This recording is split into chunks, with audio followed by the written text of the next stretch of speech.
Okay, good morning and welcome to this morning's webinar, the topic of which is turning economic uncertainty into sustainability opportunity.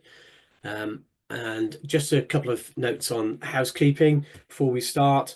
The webinar will be recorded and a link sent to all attendees in the next few days or so. We'll also be doing a poll towards the end when we're doing the key takeaways. The idea of the poll is just to give us a little bit of feedback and to help us shape future webinars, so we're on message in terms of the right topics that are of greatest interest to you. Please feel free to ask any questions as you go along, and we'll take as many of those towards the end in accordance with the time that we have left. But we will endeavour to answer all questions post the webinar if we are able to. Okay, first slide, please. So this is what we're going to go through today. I'll give you a brief introduction and background and context before handing over to my colleague Eleanor, who's going to talk about some of the key challenges. And then we're going to look at some examples of success, where I'll go through a couple of examples along with Owen, who's our technical director, and Joe Horn, who's our operations director. And then Katie will be talking about some simple steps to take you forward. And then we'll sort of summarize by some key takeaways. And at that point, that's when the poll will be introduced. So please take part in that. It's only a few questions, so it'll only take a couple of seconds to complete. And then we'll deal with any questions that's been posed throughout the webinar. Okay. Next slide, please. So for those of you that don't know who JRP are, for those that you do, you're probably fed up with me saying this, but basically we've been around since 1999. We're celebrating our 25 years this year. We're regarded as being the UK's leading independent energy net zero and outsourcing specialist. We are uniquely practical and pragmatic because of the background. We come from a very practical background, so we understand how energy and sustainability works in different environments. So I think that's really important. It's one thing to know the theory, it's another thing to know how you can put that theory into practice. We're also supplier and technology agnostic, which means that we act on our clients' best behalf. And we can give a couple of examples of how that works in practice. And we work across all sectors. So we work in engineering, aerospace, healthcare, food and drink, education, pharma, chemicals, etc. I don't think there's really a sector we haven't worked in, so which is really good. We've also worked outside of the UK for a number of organisations doing different things as well. And the last 6 years or so, we've been engaged by over 50 organisations to help them specifically with their net zero strategies. So really understanding where they want to get to, how they're going to get there, and developing appropriate practical action plans to help them take those first steps. And it's not just about talking about it. For us, we also walk the walk. So we're a B Corp certified organisation, have been for I think 3 years now, just over, and we'll be net zero by 2030 ourselves. Next slide, please. So these are our 6 core service lines. You can see net zero and climate resilience I just touched upon, but basically all aspects of that. Climate resilience is an interesting one, which we can talk about and have talked about in previous webinars. Asset management is a bit unique to us in that we have a lot of experience in contract energy management, facilities, outsourcing, etc. So it's quite unique. Energy management is where we started from. So everything around energy except the supply of energy and the supply of kit. Project implementation, so where people are looking at renewables, particularly these days, we can help with that, the whole tender process through to implementation. Data solutions, as I've always banging this drum, it's always a starting point. It's a start point and the end point, otherwise you're working in the dark. And Kate is going to talk a little bit about data and the importance of that a little bit later on. And ESG, of course, which ESG, sustainability, the words are interchangeable, I guess, but essentially it's everything that's outside of net zero. So everything that's not carbon sits within ESG, I guess. Next slide, please. We live in an uncertain world. I think particularly in the last 12, 18 months, there's been lots going on. Obviously, the political landscape has changed both the other side of the Atlantic as well as this, and in other parts of the world. There's been obviously tariff wars, which seems to be settling down, but obviously there are disruptive influences at play, and that does have an impact on business confidence and economic certainty. We also had obviously the UK election last year, and we have, to all intents and purposes, been in a recession here in the UK, which has all sort of not helped, if you like, the whole net zero agenda in terms of prioritizing it necessarily. And the mood music has changed from certain large corporates and banks, which hasn't helped. However, it's still being driven largely by business, and those businesses that are committed to achieving net zero themselves are still driving that forward. But today is partly also about recognizing some of those challenges given that background, and then thinking about ways in which we can still move that whole agenda forward and achieve the targets and the things that you want to achieve in your own organizations. Next slide, please. So I'm going to hand over to Eleanor now. Thank you, George. Next slide, please. So how your business views sustainability is going to determine a lot here. So businesses vary a lot in terms of how and why sustainability has been progressed to date. So that's going to determine how it's viewed in times of economic uncertainty. If it's a core part of the business, and especially if it's part of your brand identity already, then these cost impacts are going to be part of your general balancing of risks and your kind of value for money, value for impact kind of conversations. So you've probably got a lot less risk that it's going to just sort of be shuffled off into a corner somewhere. Where you've got sustainability actions that are expected of the business, whether that's by your customers because of your brand identity perhaps, or they're expected because you're part of, say, EcoVadis or other reporting frameworks, or maybe they're expected in other ways, then it's going to be worth reviewing potentially what's having the greatest tangible impacts and what it might be about presenting.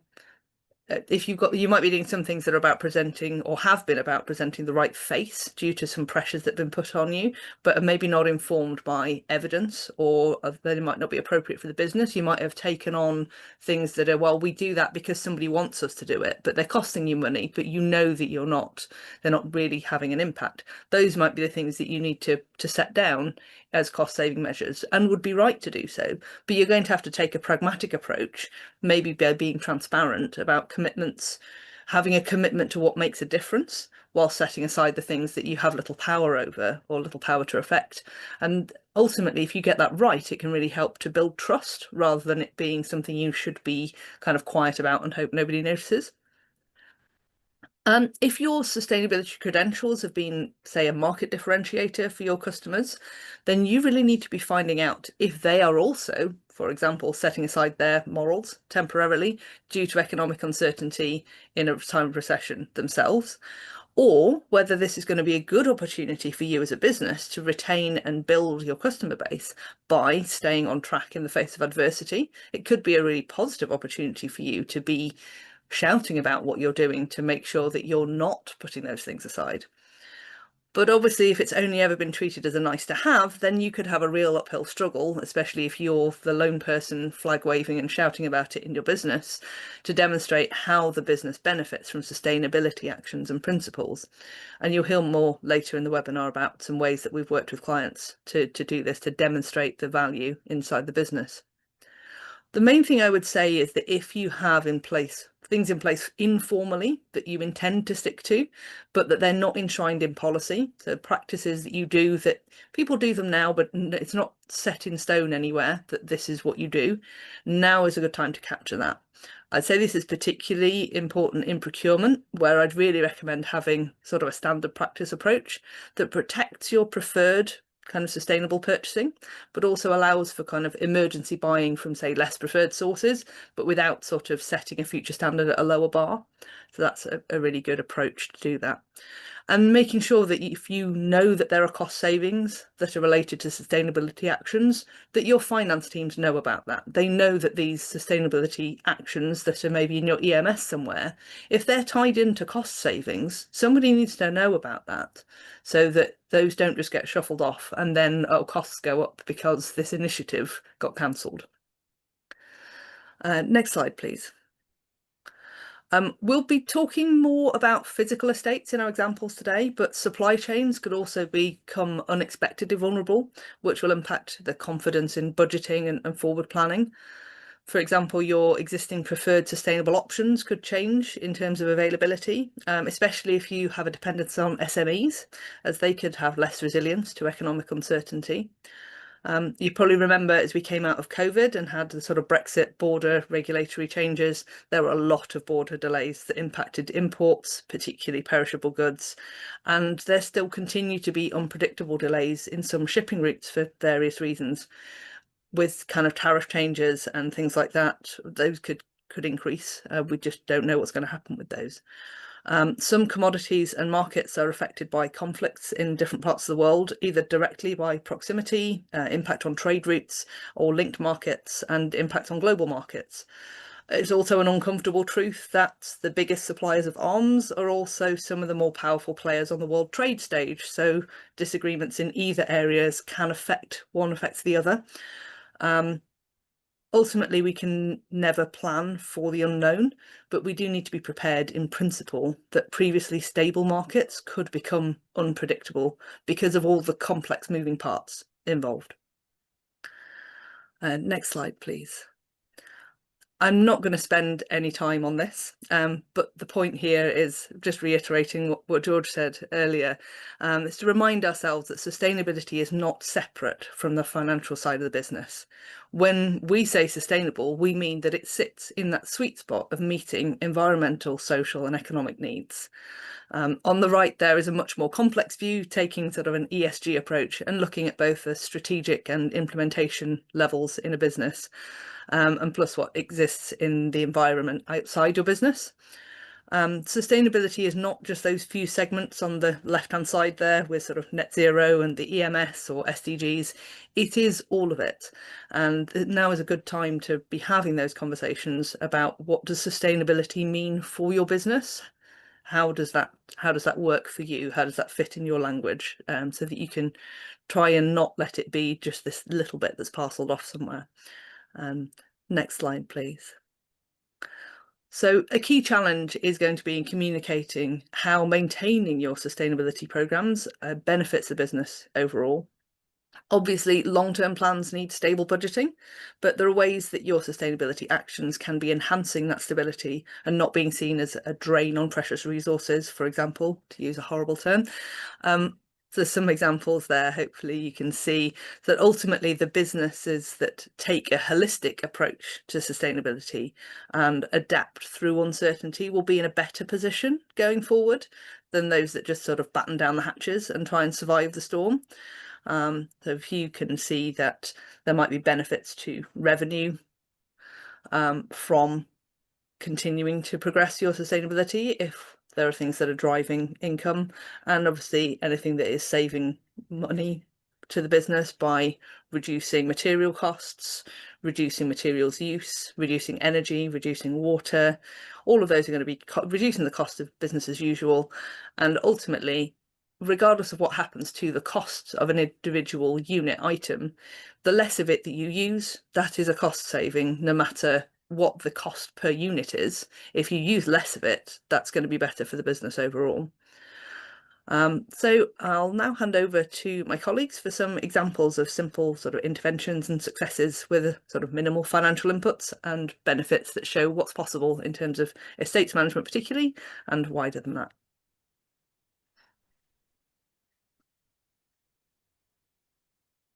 Hi, I'm Owen Jones. I'm Technical Director at JRP Solutions. I'd like to just quickly talk you through a couple of case studies. So the first one is for Leeds University, where we did a BMS health check for them. So they've got quite a large BMS at the campus there.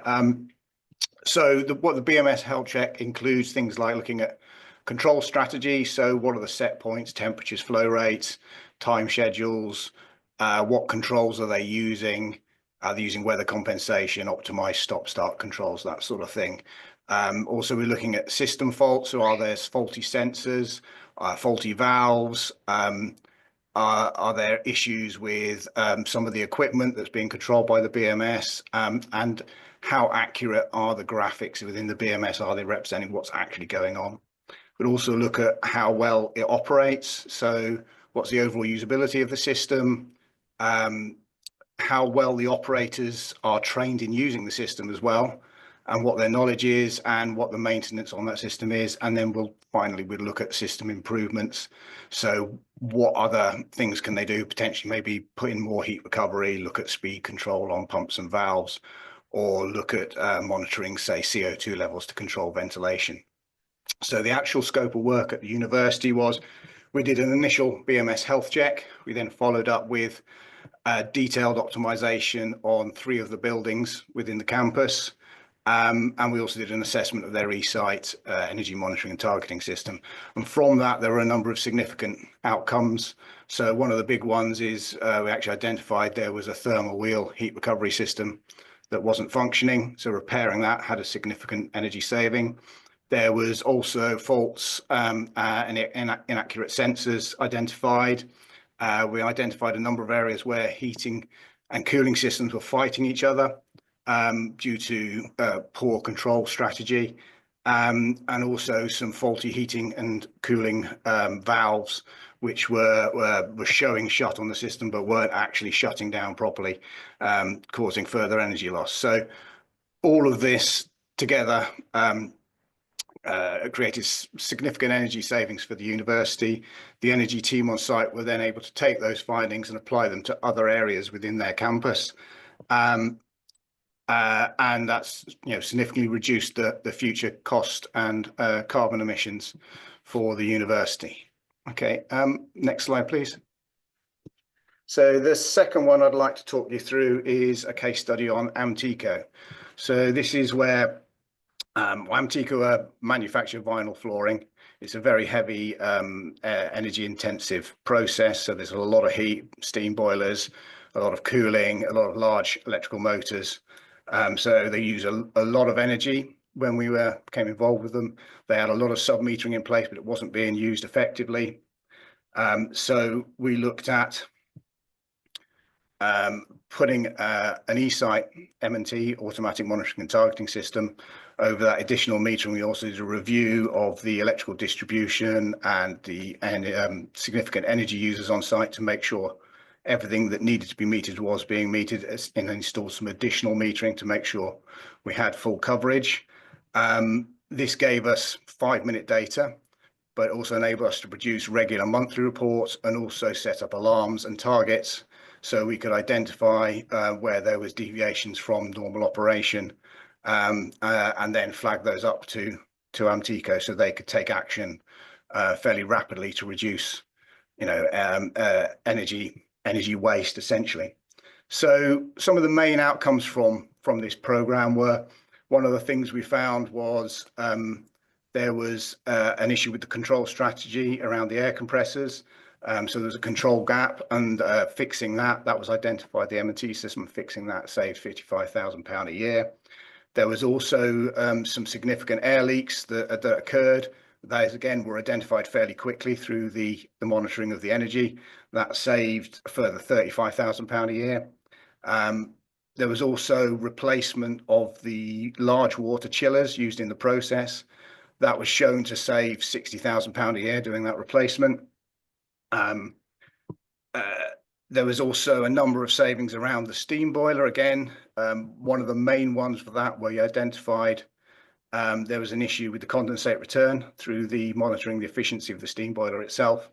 And again, that enabled that to be identified and fixed, and so it wasn't an ongoing waste of energy.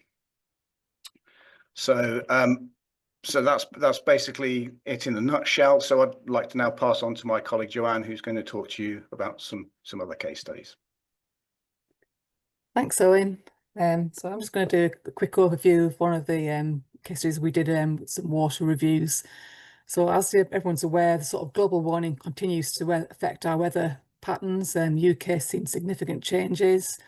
We're currently experiencing one of the driest springs of this century. The May rainfall is currently below 10% in most regions that we'd normally expect to see by now. And indeed, as we go forward, we've got roughly about 40% of our water regions in England are expected to experience severe water scarcity by 2030. And that's also expected to increase to about 70% by 2040. So as you can see, there's a lot of pressure on using water wisely. One of our clients recognised this and wanted to manage their water consumption with the same diligence they apply to their energy supplies. But they expressed concerns about their accuracy of their water invoices, and it was making it very difficult for them to track their usage across their extensive portfolio. They had a lot of buildings, a lot of areas to look at. And without clear oversight of where they were using the water, they couldn't identify areas for improvement or optimise consumption. So it became a very significant challenge for them, and they really wanted to address it.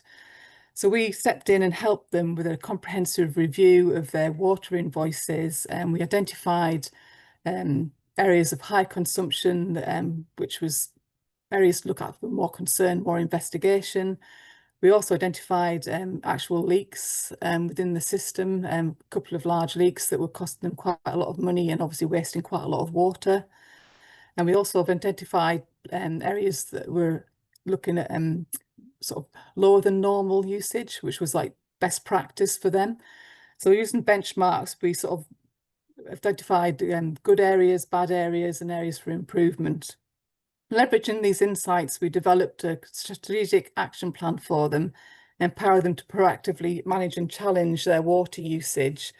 And we estimate that roughly between 15 and 25% of their water usage could be saved with just by sort of very sort of easy interventions. And this initiative is set to sort of deliver significant changes and cost benefits to them over the next 5 years as prices continue to increase. So I'll just hand you over to George, who's going to do the next examples for you. Thanks, Joe. Yeah, so again, switching to a slightly different sector again, ARC Multi-Academy Trust, where we were asked to go and do an audit of their Wembley Academy. We identified, again, think about BMS, optimization of systems. We had a good look through the school. As you can imagine, in a school, it's not a particularly complex energy environment in comparison with some of the other examples Joe and Owen have just talked us through. But nevertheless, and funny enough, I was at a school the other day, a more local primary school, and while we were sitting in the room having a conversation around how they manage their energy, etc., we're sitting in a room with lots of glass, lots of windows, a really bright summer's day, and yet all the lights were on. So I thought that was quite ironic. I had similar experiences in the past where I've been in an energy manager's office in an NHS trust, exactly the same thing. Walked in the room, blinds were closed, lights were immediately put on, radiator had been on full, so it was boiling. So the first thing they did was walk in, open the window, but keep the blinds on, and the radiator was still blasting away. So sometimes when people say, yeah, we've got a real focus around energy, you can see with your own eyes that's not always the case. But in this case, we helped them to identify some significant opportunities with an annual cost benefit of £145,000.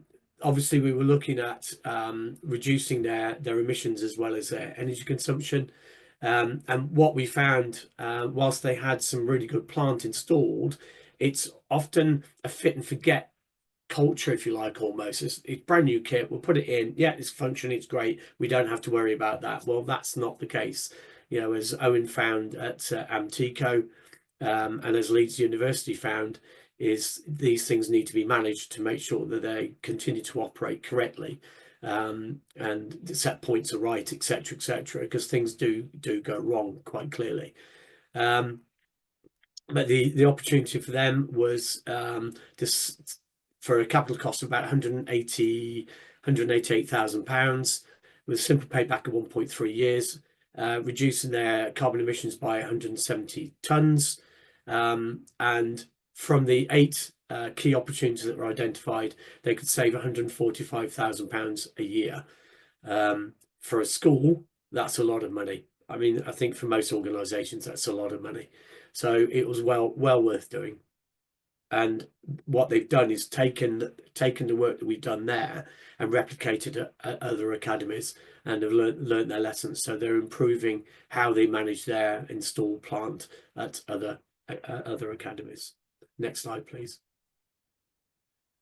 And then going back into a more complex energy environment, but thinking about something else that's not necessarily quite as tangible, but nevertheless is very impactful, is of course behavior change. And behavior change is, as we'll talk about a little bit later, is an untapped gold mine to a large extent. Not a lot of people have done it. A lot of people have done it particularly well. A lot of people view behavior change as being, oh, it's a bit of training, when it's not. Quite clearly, it's not. We have someone within our business that would talk about this all day, but very much so, it's much more than that. It has to be ingrained as part of the DNA of the business. So it's not just about a bit of energy awareness, a bit of training. It's reflected in your communications, and everyone takes responsibility in their own roles throughout any organisation. But we did an initial behavior change gap analysis and business case, and then we did a refresher of that quite recently. And a conservative estimate of the cost savings from an effective implementation of that behavior change program would be, after the first full 12 months, because these things have to be embedded, would be a minimum of £400,000 a year benefit. And the actual cost of an implementation, and when we calculate the cost, it's an internal cost to them, as well as any external help they need from the likes of us. And the internal cost of that or the total cost of that would be 300k, but that would give you a 9-month payback. So there's not many opportunities out there, technical projects, that will give you a 9-month payback. And of course, the beautiful thing about behavior change is, once you've affected it in a positive way, it's sustainable. It's a bit like, I remember raising my son and calling him down when he was coming down for his dinner and leaving his PlayStation on and his lights on in his room. And after the 3rd time of sending him back up, he quickly learned to turn the things off. And things quickly become a habit, and you can change habits. And once they change, it's become sustainable. So whilst you've got a bit of an internal external cost to implement it, the paybacks are very, very attractive, far better in many cases than traditional CapEx technical projects. So behavior change, in our experience, is applicable to every organization we've ever encountered. And we just wish that more people would take it up, because the benefits are fantastic. And I think that's it for me. I'll hand over to Katie, I believe, now. Thanks for joining today. In this session, we're just going to explore how sustainability isn't a luxury. We're going through some quite tough economic times. Sustainability should be seen as a source of control and resilience. Many organisations are under a hell of a lot of pressure at the moment, dealing with tighter budgets, uncertainty, shifting priorities. But it's these conditions that sustainability strategies can really help stabilise operations, reduce costs, and set organisations up for longer term success. Next slide, please. So if we can start with what we can control, it's pretty easy to feel overwhelmed when we hear about things like global supply chain disruption, rising interest rates, energy costs, inflation.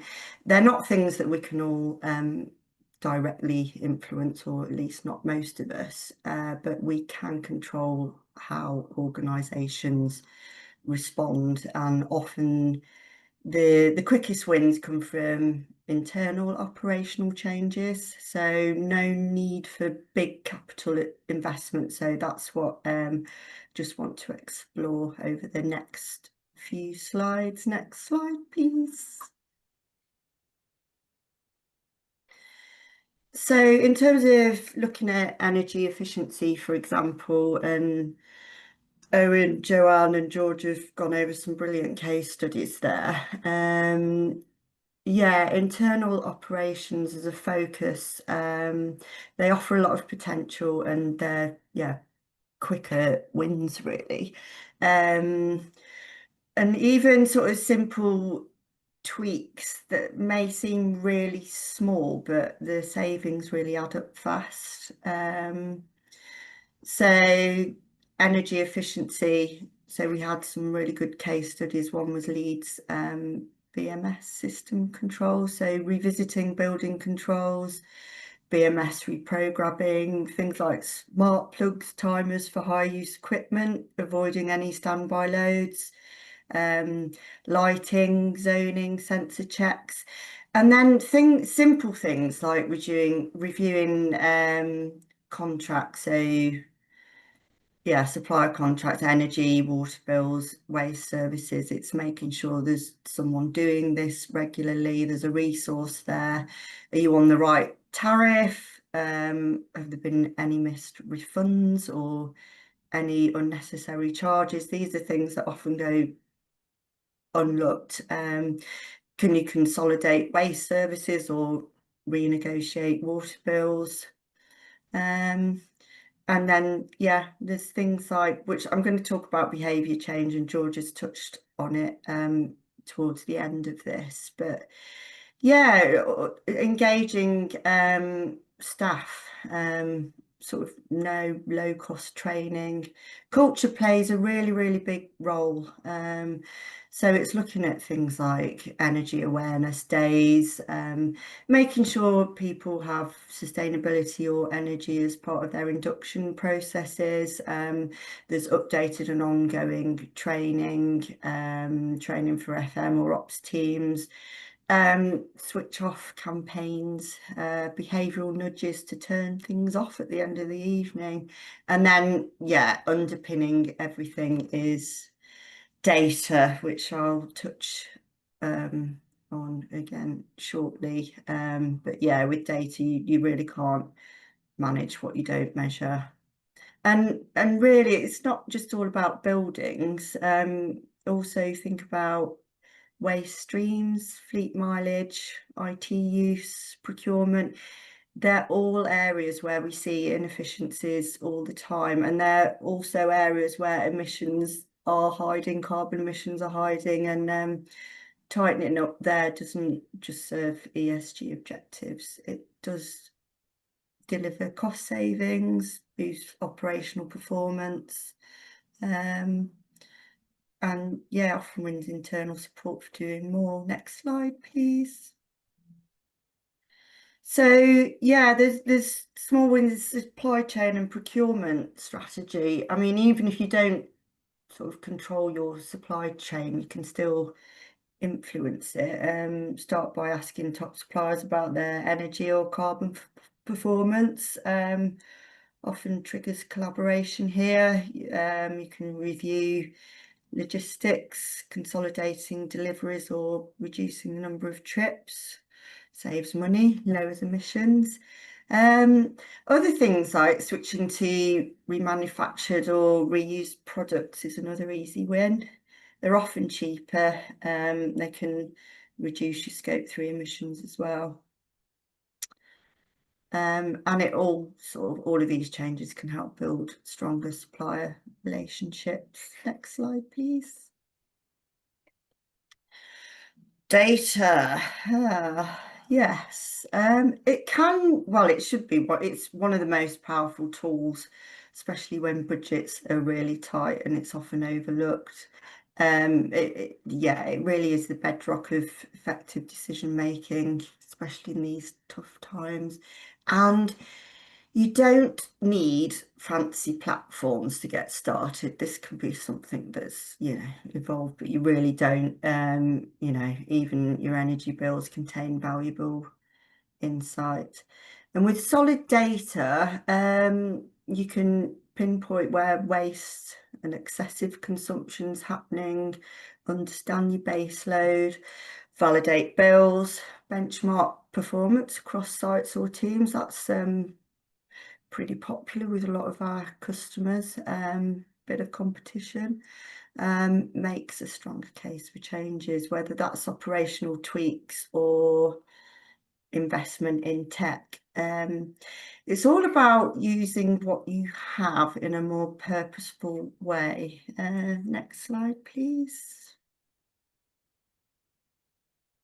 So yeah, like I said, even if it's the most basic data, energy bills, smart meters, it can all help tell a story. And also where data's used visually, it can resonate with both leadership. So I'm going to talk about communicating to the board later on, and also staff, just posting things on intranet or on notice boards, simple charts showing usage spikes or dips, or against any targets you set, can drive behavioural changes or justify any sort of automation. And using the same data sets as well uniformly across compliance frameworks like ESOS, SECA, greenhouse gas reporting, gives a consistent approach. Next slide, please. Yeah, avoiding the data lake. Be warned, you might have loads of data, but too much data without purpose is really, really overwhelming. And I know some teams can be swimming in data, energy use, emissions, travel, water procurement. The list can go on and on. But in uncertain times, we don't need more data. We need to be using it in a better way. So yeah, like the graphics there, pointless data lakes aren't any use without a swimmer. Gathering thousands of data points is completely meaningless if they're not going to drive any action. So yeah, it's not just about identifying inefficiencies, it's about supporting investment cases. So if you want board approval for a project, nothing beats clearer evidence-based story. Then that's what data gives you, not just a record of performance, but yeah, a business case. So if you're looking at transport data, if you track grey fleet mileage, you might find opportunities for consolidating travel, switching to more sustainable modes, encouraging behaviour change. Yeah, a lot of organisations collect half-hourly data, never looked at it. But yeah, I mean, if anyone analyses baseload or out of hours overnight usage, you can uncover tens of thousands of pounds in wasted energy just from lights being left on, HVAC motors running, IT equipment, that sort of thing. So yeah, it's all about focusing on data that answers a question or supports a decision. What's your biggest cost or risk? What questions are you trying to solve? And present it simply. Don't need to invest in new software. Just need to be clear on the story. Next slide, please. So yeah, let's turn to compliance. It's often seen as a burden for everyone. I know there's a lot of schemes going around, and I know there's often just the one person in one sustainability department that's having to sort of do all of this reporting on their own shoulders. But it is full of value, and the most should be made out of it. It can be seen as a chore. So we've got streamlined energy and carbon reporting, energy savings opportunities scheme, CSRD, the list goes on and on and on and on. Like I said, they're often seen as box ticking, but they should be seen as a lot more than that, and they can be. And I'd say it's one of the best opportunities you have to move the sustainability agenda forward right now. It's a non-negotiable with a lot of these things. There are fines, especially ESOS, and it's PR risk as well. It's a moment at board level. It features at board level. Board has to sign it off. They have to understand it. And more and more often, especially with ESOS CSRD, there's more detailed disclosures where the board needs to actually listen and understand what's going on. It creates a real opportunity for buy-in. So compliance should be used as a catalyst. The chance to get a good return on sustainability. Next slide, please. Excuse me. So compliance schemes also support smarter capital investment and risk planning. So back to schemes like ESOS and SECA, their legal requirements, they're not going away. I think we thought with ESOS it'd be sort of an EU thing and Brexit would save us all from it, but no, it's on our statute book, so not going away.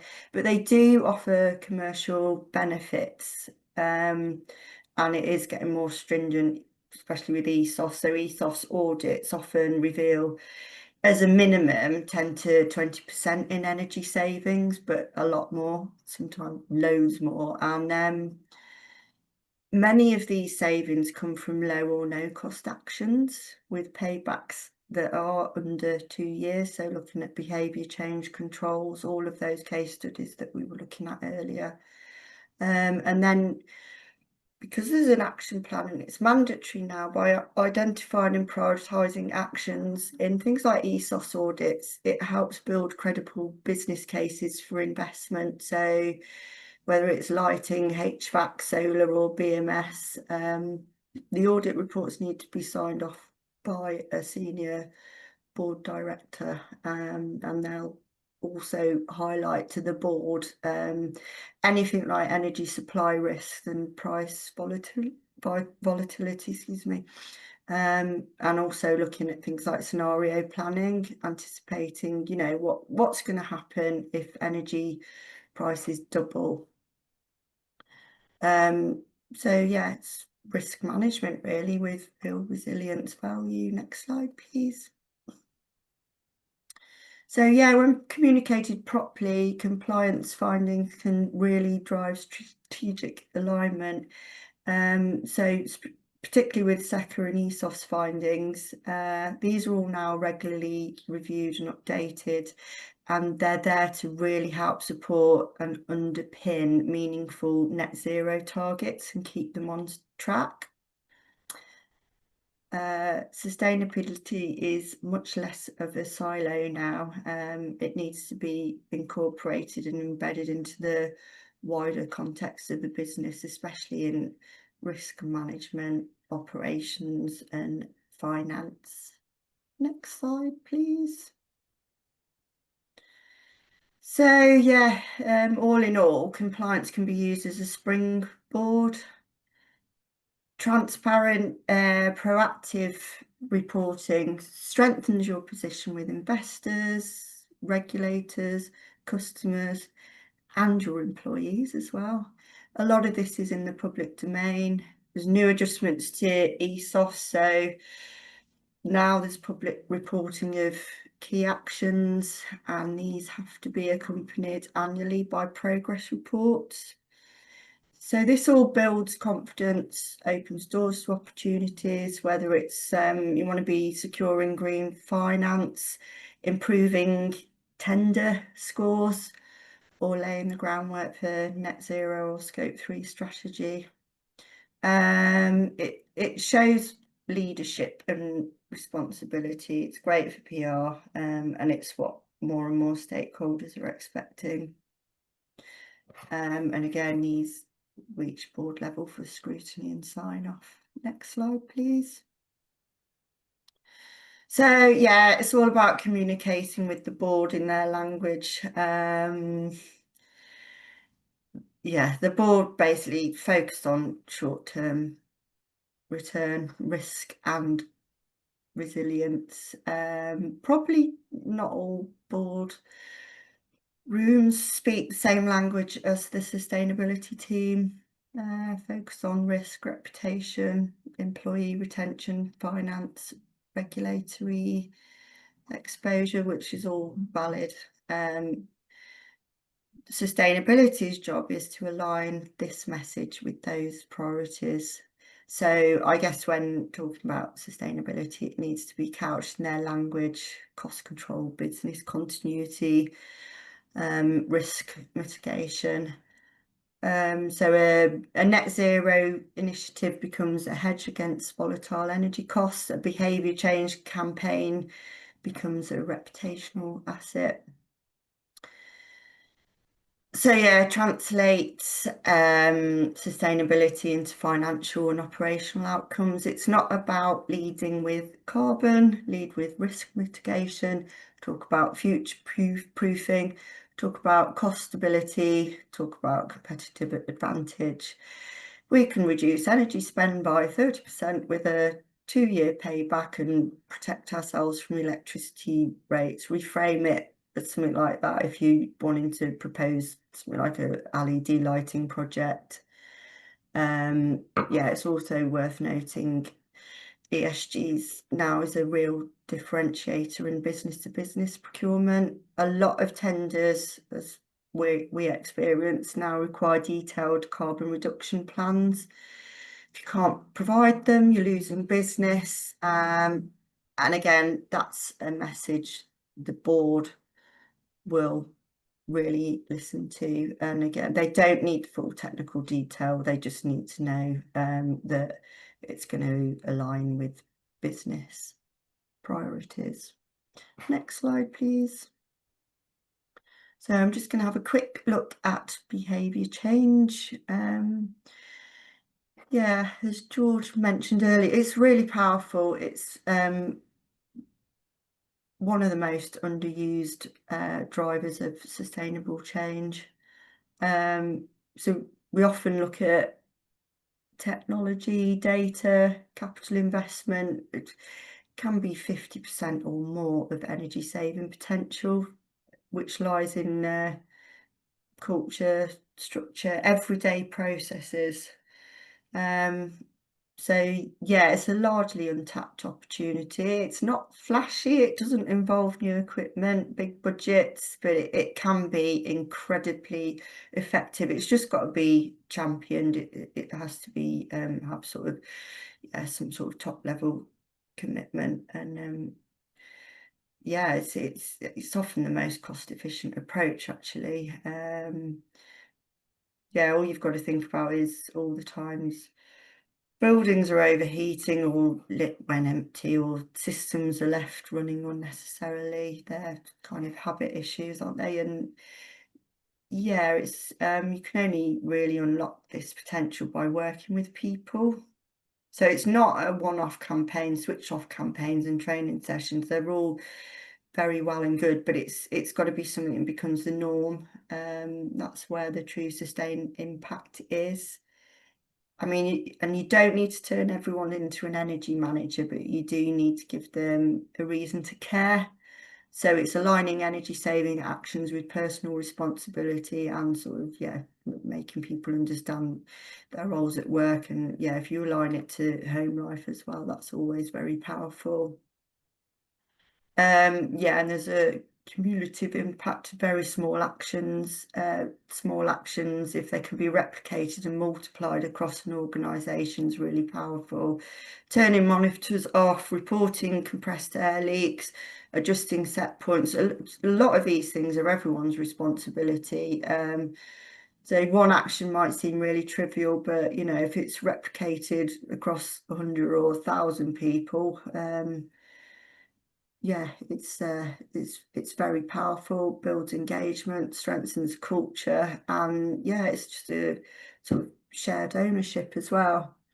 So yeah, just a quick visual model. I won't go into it too much. So policy, or your energy and sustainability commitments written into everyday policies. Purchasing is procurement. Are procurement decisions not just about cost? Do they align with sustainability? Training, staff given the right knowledge and motivation.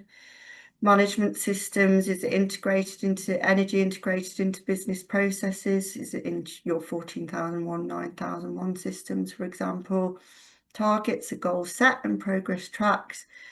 Comms, are successes shared and feedback encouraged? Again, that's part of the overall culture. Yeah, energy management team and data. Is there actually a team? Are there champions using data to drive improvement? And yeah, it's not just one person, it needs to be more than that. And then ECMs and projects, are efficiency measures supported by behaviour? So yeah, all of these things aligned, behaviour change becomes self-sustaining. Again, it's not about posters or switch off stickers, it's making it part of the culture. It's not expensive, it doesn't require capex, and the return on investment is huge. It's investing in people, it's building long-term resilience, and these are the sort of things that create momentum even when budgets are really tight. My final slide is around financing options. So we've talked about low and no cost opportunities, but yeah, really, what if you do need to invest, building upgrades, new equipment, renewable energy projects? There's some good financing options that come into play here, so I'll briefly go over these. Power purchase agreements, long-term agreements, typically between a business and a renewable energy developer. Your organisation agrees to buy power, often solar or wind, at a set rate for a number of years. The benefits twofold: you secure a long-term offer, lower cost electricity price, and you also support the development of new renewable energy. You know where your energy is coming from, helps with Scope 2 reporting. Asset finance, a more traditional route. Business owns physical assets like vehicles or buildings. You can leverage those as collateral funding. Can be useful for large purchases, energy efficiency, equipment, lighting systems, renewable installation without needing to dip into cash reserves. And then EPCs, energy as a service, really interesting, popular model, delivered by energy service companies, take care of design, finance and implementation of improvements, and there's a lot of shared risk, and then there's shared savings agreements, no capital upfront, we can use for all types of improvements from behaviour change and that sort of thing. They're shared between your organisation and provider, so again, risk is shared and the return is based on performance. So I'm going to cut that short now and hand you back over to George to sum up and provide a wash up. Okay, I think you're going to find a poll coming up now. So there's a few questions. So whilst we're talking, if you can take part in that poll, that would be really helpful. So thank you for that in anticipation. So yes, next slide, please. Okay, so a few key points to take away. Use data as your compass. I always say data is your start and your end point. If you don't have good quality data, sufficient data, then you're basically working in the dark. And also, when you do implement projects, whether they're what's deemed as soft projects like behavior change or technical projects, the data will tell you how successful that's been and where you should be replicating and the changes you need to make. So data is absolutely key. It's also key from a reporting perspective, quite clearly, and we're all having to report an awful lot more these days, data being absolutely critical to that. When it comes to compliance, of course, don't just comply, use those schemes to your advantage, as Katie said. You know, we've often been engaged by clients who have to do things like ESOS, for instance, and they're saying, well, we don't just want to do a tick box exercise, we really want to understand. So we do things like we look at water usage as well, which Joe touched on earlier. That's becoming a more and more critical utility and a scarcer utility in certain parts of the country, and for certain businesses more so. Food and drink, an obvious one. Speak the board's language. So when you are communicating, not everyone knows much about carbon, not everyone knows much about the GHG protocol, or will talk your language. So be careful on the language you use. If you're talking to an FD, they're interested in numbers.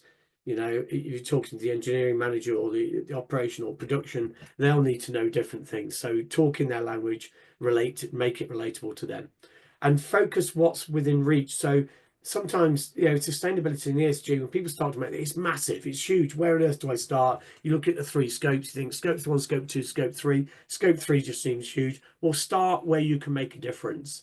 So there are probably almost no organizations that I've encountered or we've encountered where there isn't things that can be done within your own home, for instance. So not by your own home, I mean your own site, your own offices, your own factory, your own buildings. Scope 1, scope 2, you know, focus on those things. And there are different ways in which you can make things happen.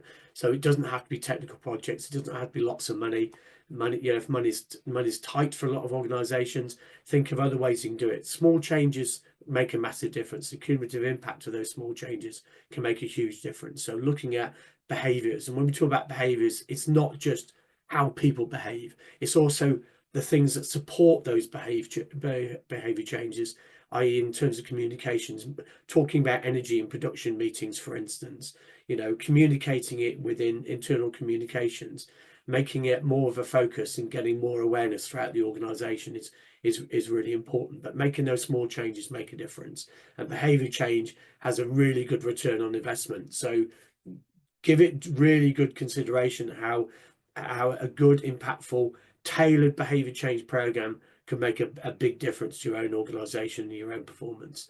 And of course, you know, as Katie talked about a couple of examples there, you don't have to use your own money. There are lots of different mechanisms out there that can be used. There are some grants, they obviously come with conditions, and they're normally sector specific as well. But generally speaking, you don't have to use your own capex. There's PPAs, there's EPCs, there's asset finance. So we will always help you through that. It can seem a bit of a minefield, and we'll give you all the options, a technical option and also a funding option, and then you can make your own informed choice. So, you know, don't struggle away in the dark. There is help out there, and we're more than happy to help you. Next slide, please. So I think we've just about finished on time. There was a couple of questions which I think have been answered live. One of them was around they felt that there wasn't enough firm numbers in some of the case studies. Well, that's in some cases it's purely because they are in the process of implementing. In other cases, there certainly are some firm numbers. I think Owen gave one for the Antico example, and for the Leeds University BEMS optimization example, that reduced their energy consumption. And this is in the words of Leeds University, not our words, because they went away and implemented a lot of the actions. It reduced their energy consumption by well over 30%. There are other examples and other case studies you look on our website, which will give you specific numbers. But we've worked with a whole myriad of organizations of all shapes and sizes. And in every instance, there are opportunities that, if implemented, and we can help implement, or we leave them to do it, and we'd always encourage organizations to implement as much as they can themselves. They don't want to be paying third parties to be doing it, but quite clearly sometimes they're resource constrained, they're time poor, or they don't have access to the finance as and when that's required. We can help with all that and make these things happen. You know, our ethos as a business is not just talk about things and talk a theory and give you reports and talk about data. It's actually about making things happen and making a real difference to you. And in every opportunity, in every organization we've engaged with, there are opportunities to implement, to make a change, to reduce your emissions, to reduce your own costs, and to help you have a more sustainable future. Any other questions we haven't answered? we will try to answer offline the best we can. But please reach out, post this webinar with any other questions you might have, or if you need any assistance or just want to ask questions, and please reach out and we'll be more than happy to help. As I said at the beginning, a recording of this webinar will go out to all attendees. So if you want to run over it again in your own time, please feel free. But in the meantime, thank you everyone for joining us today, and thank you to Owen, Joe, Katie, Eleanor and Beth for organising, and Rob for supporting. Hope to see you again soon.